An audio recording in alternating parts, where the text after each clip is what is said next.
ની અંદર બે હિરોઈનો બતાવવામાં આવી છે અને બહુ બેવફાઈનું સોંગ છે અને યુટ્યુબ ચેનલ. નમસ્કાર મિત્રો, રામ રામ સીતારામ. મિત્રો આજે અમારે શૂટિંગ છે આલ્બમ સોંગનું, એટલે શૂટિંગમાં આવેલા છીએ. હું ભાવના, પછી હેતલબેન રાવળ છે, અમારા કેમેરામેન છે પરવીનભાઈ યોગી સમીથી. પછી આજે લવ સોંગનું શૂટિંગ છે અને બહુ બેસ્ટ છે, જેની અંદર ભાવના અને બીજા ઘણા બધા કલાકારો પણ જોવા મળશે. જો કિરણબેન કેમ છો? બસ મજામાં. જો કિરણબેન પણ અમારી સાથે એક્ટર છે, ભાવના પણ છે અને બહુ બેસ્ટ ટૂંક જ સમયની અંદર શૂટિંગ ચાલુ થવા જઈ રહ્યું છે, જેની અંદર અને બસ આગે જોતા રહો, છેલ્લે એન્ડ સુધી વ્લોગ જોતા રહો. જય માતાજી.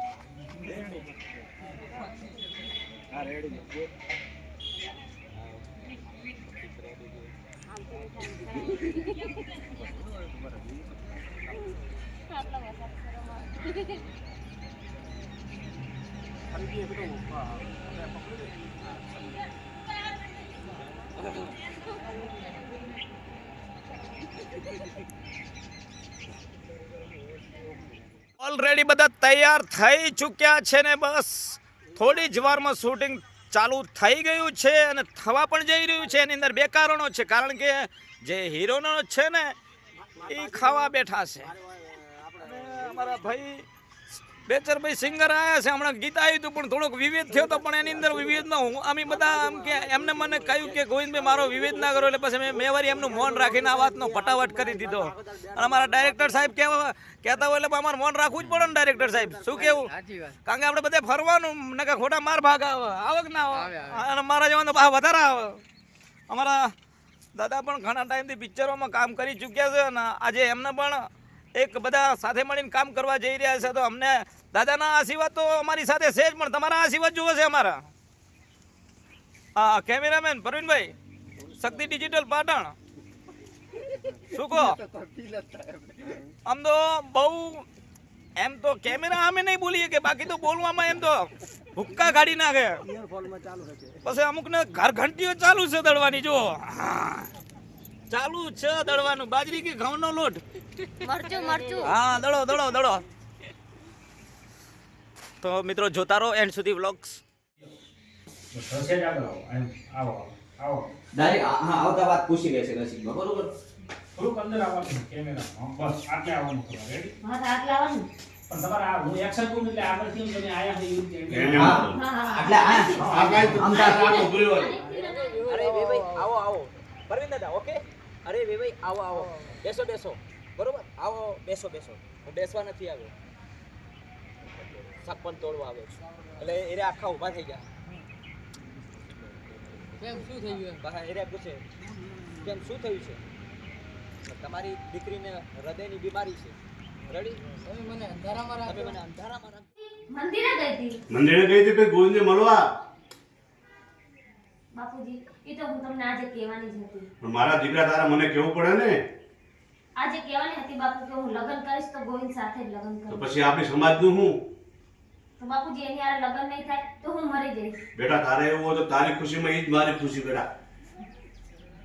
પાસે એવી હતી એની જે પોતાનો ડાયરેક્ટ જે મને વિશ્વાસઘાતી અને મને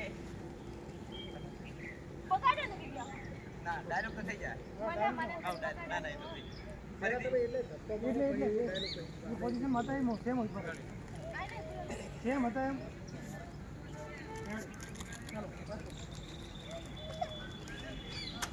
મજબૂરી તો મારી હતી. મજબૂરી એ હતી કે કોઈનો જીવ બચાવવા માટે મારા પ્રેમને.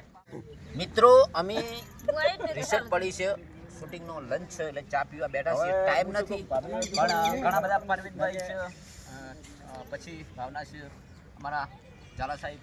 કારણ કે ઘણો બધો ટાઈમ નથી અને બ્લોગ જોતા રહો એન્ડ સુધી. અને હવે જે છે જોવાનું એ મજા આવશે, બધું આવશે. વિડિયો બનાવી દે ને આને ફટાફટ.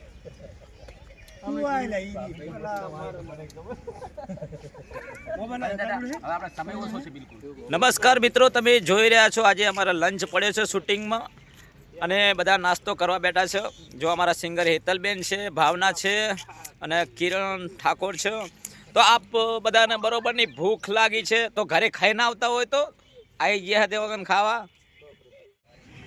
અરે હું જાઉં મારા બાપુની મારી રાહ જોતા અરે પૂજા તું તો જ્યારે હોય ત્યારે ઉતાવળ કરતી હોય છે જવાય છે તું તો ઘણા દિવસે મળવા આવી છે હા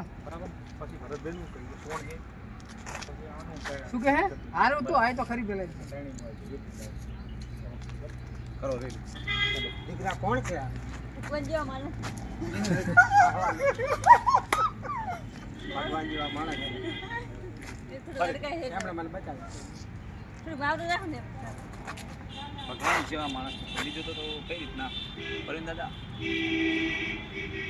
ઈ જ રખાઈએ જેમ કે શબ્દ મજબૂત છે. અમનું આખું તૂટી ગયેલું હોય એટલે ભગવાનનો જ દરજ્જો દેવો પડે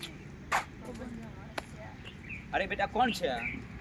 અરે બેટા કોણ છે આ ભગવાન જેવા માણસ હાવ નોર્મલ.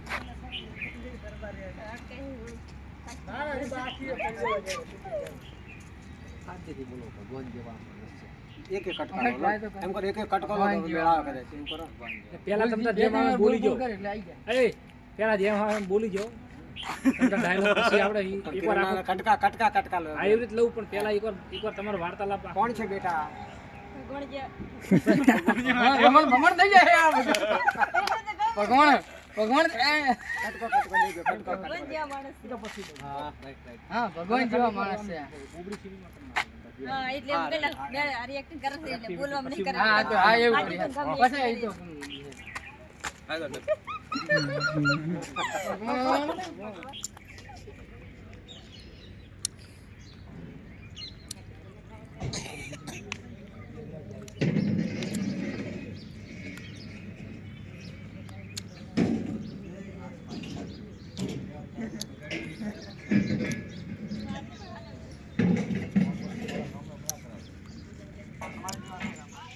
વાતચીત કરતા હોય મસ્ત હેપી આજે તો આખો દાડો શૂટિંગ કરીને બહુ થાક લાગે છે અને હજુ ઘરે જઈને મસ્ત જમવાનું બનાવવું છે સારું અને પછી ખાઈને પછી ઊંઘી જવું છે આ તમે acting તમારી ચાલુ કરજો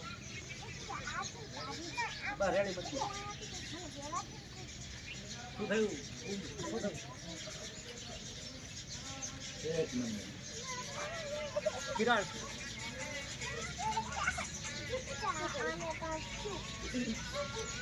ચાલુ બીજું